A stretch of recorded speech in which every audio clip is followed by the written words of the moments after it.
Access Sportsnet Lakers. I'm Allie Clifton alongside our Laker insider Mike Bresnahan from the LA Times, the one and only Brad Turner. Hi. Hi, Allie. BT, long time no see. Hell, you're really good. I mean, you're really good at your job. Reading? Thank you. You're great at your job. Bresnahan's really good, too, but you're great. Thank you. I don't think you mean that about me. Well, I'm saying this because I made a mistake in Las Vegas. Tell everyone. Uh-oh. I told Allie I would go on her podcast. Yep. And I planned on going on the podcast. But I was working so doggone hard. See that word, doggone hard? Yeah. I just couldn't make it in time. And I apologize for you. For that, I'll give you a bottle of wine. Oh, wow. Thank you. You can tell me that you're going to do something more and not. I'll take the wine any day I Good can. man, BT. And it's coming from Patty. You know why? It's because you are great at your job too, BT, which is why you're here to dive into all the fun things regarding the Los Angeles Lakers. Thank you, Brad. Glad to hear it, BT. All right, well, you ready? I'm ready. We're going to get this edition of Access started with a look at the Lakers' moves so far this offseason. None bigger than LeBron's move to opt into his $52.6 million contract. Of course, they signed DeAndre Ayton. They also signed Jake LaRavia. We're going to talk about both of them. They've re-signed Jackson Hayes, and then, of course, the move Dorian Finney-Smith made to play for the Houston Rockets during free agency. But we start with the biggest news. You can't go anywhere right now, of course, without people speculating, wondering what's going on with LeBron James. What's next? Will he be in LA? We've heard it all, seen it all. Where do you stand with all these rumors? I would be shocked if he's not in a Laker jersey at Media Day, a.k.a. the first day of training camp in a couple months. Like, I would be really surprised. I just feel like we hear this kind of storyline, BT, over the years. You know, is Kobe coming back to be with the Lakers? And he did, you know, always, you know, and I feel like there's a little bit of deja vu here with LeBron. He's got 1 year left. You know, he opted in, and we will see where it takes him, BT. I'm curious to see, curious to actually listen to him, because he's been kind of silent during the offseason, keeping to himself. Not that he usually gets press conferences every week or two, but I'm curious to hear his thoughts on, A, the moves the Lakers have made, and B, what his thoughts are on, is this the last season of LeBron? You know, I don't think it is personally, but he's only got this 1 year left on his contract, BT. You know, guys, I saw him in Las Vegas. I sat right behind him at the game. He came to see his son, Bronny, play. And all we did was shake hands and say, what's going on with your wine? Good. Your wine? Good. And I left him alone, because I knew everyone wanted to talk to him about the contract. Is he going to play 1 more year? Why did you opt in? If you really wanted to go somewhere else. I believe he'll be a Laker all season long. Well, I don't think he goes anywhere. If he chose to opt in, because... By that, I mean, I don't see him trying to force a trade, and I don't see the Lakers buying him out. Why would they? They don't have to. I mean, you are an employee of the LA Lakers, and you decided you want to be here, and we want you here too. We just didn't give you the extension, and I guess he didn't ask for this extension, so just play it out, see where it goes. And you're playing with one of the best players in the NBA, Yep. and Luka.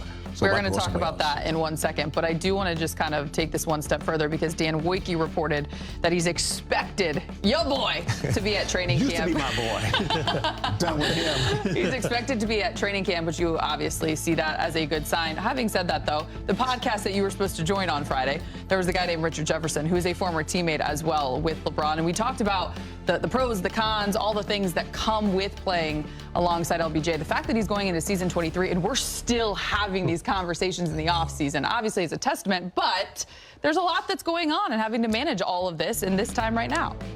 Yeah, and you know, I think the other thing we need to think about is, how are the Lakers now compared to when they stopped playing in the first round after 5 games against Minnesota? I feel like this team did a nice job with not a lot of money. You know, this isn't baseball. You can't go out and sign $300 million worth of guys if you don't have the cap space. And I thought Rob Pelinka and the front office did a nice job, BT. You lose Dorian Finney-Smith, but when he opted out and did not re-sign with the Lakers, that opens up 2 salary slots. I like what they did with that $14 million. You go out and get Jake LaRavia for about $6 million. He can shoot, he can score a little. Then, of course, the big upgrade, Allie, we've been talking about for months. You know, who's going to be their center? What are they going to do? DeAndre Ayton, at the price of $8 million next season, that's a little more than half of the average NBA salary. If I'm LeBron, I'm sitting back and saying, you know, I like the move, especially at center, to get a 15 and 10 type of guy for next to nothing. And it's silly to say $8 million is nothing. I always have to qualify it.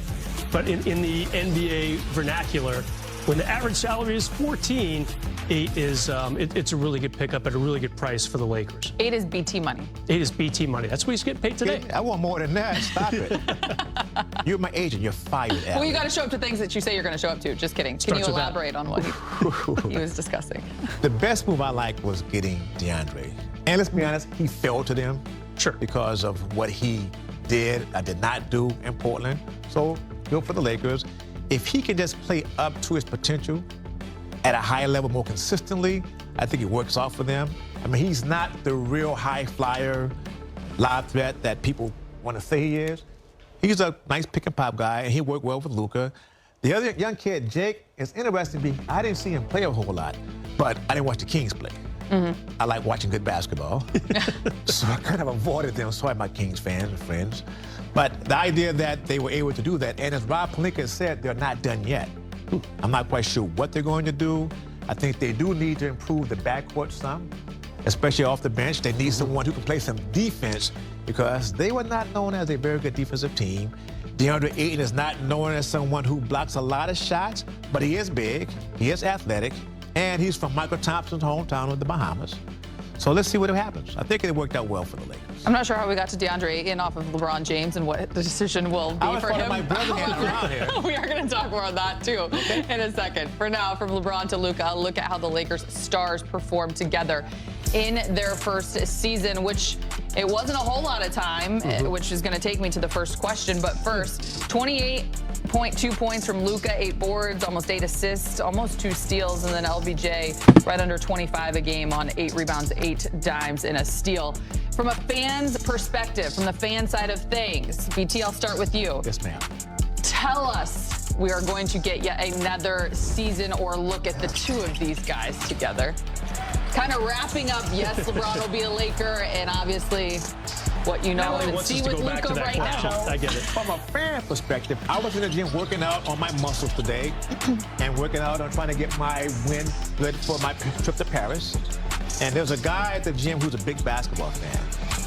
His thoughts are LeBron can play 2, maybe 3 more seasons because he was just that good last season. He doesn't understand why there's this talk about him wanting to maybe leave, maybe retire. Why? Because he was so good and he remains at playing at a high level. So I agree with my friend that's the fan that LeBron James, he is still that guy. He is still him. Well done. You give us a perspective sitting behind LeBron, only talking about wine with him, but then you take us to the guy at the gym and give us a fan perspective. That's what Allie wanted. I mean, he's a Laker fan. He's I love it. My guy at the cigar shop, they're Laker fans. He had something to say, too. They all had something to say as a puff on cigars. It can only help having Luka. Oh, yeah, for sure. I mean, yeah, if you go back to February 1st, we always will remember where we were when this trade was announced and the disbelief we all felt initially, like there's no way this is true.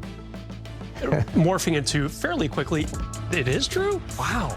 So you pick up Luka almost 6 months ago, and then